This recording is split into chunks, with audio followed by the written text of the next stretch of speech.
वो मोमो वाली नहीं थी, वो तो एक खोई हुई आत्मा थी जिसे लोग मोमो वाली चुड़ैल कहकर पुकारते थे।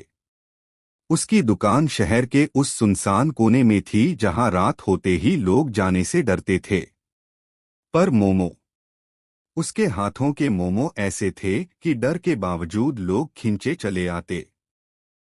वो बूढ़ी औरत जिसका चेहरा झुर्रियों की घाटी में कहीं खो सा गया था, हमेशा काले कपड़े पहने रहती।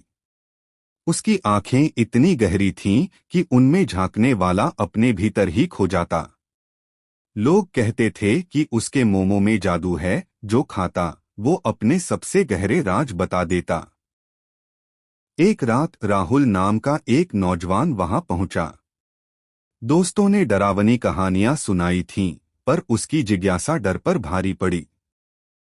2 प्लेट मोमो, उसने कहा, आवाज थोड़ी कांपती हुई।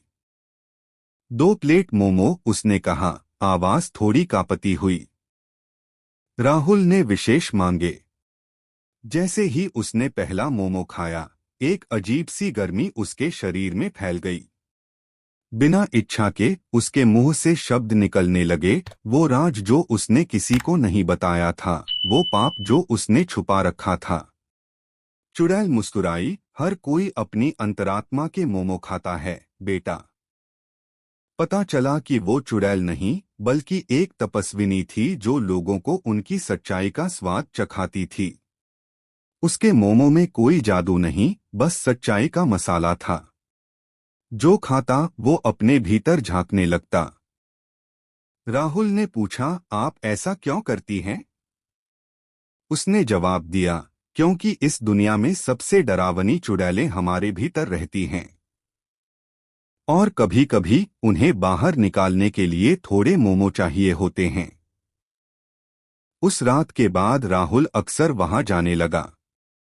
न किसी जादू के लिए, न किसी रहस्य के लिए, बस एक सच्ची बातचीत के लिए। और उसने पाया कि सच्चाई का स्वाद, चाहे कितना भी कड़वा क्यों न हो, अंततः मुक्त कर देता है। आज भी वो मोमो वाली बूढ़ी औरत उसी कोने में बैठी है। अगर कभी रास्ता पड़े, डरिए मत। बस याद रखिए, उसके मोमो आपको नहीं, आपके भीतर छुपे भूतों को खिलाए जाते हैं। और शायद यही सच्ची मुक्ति है।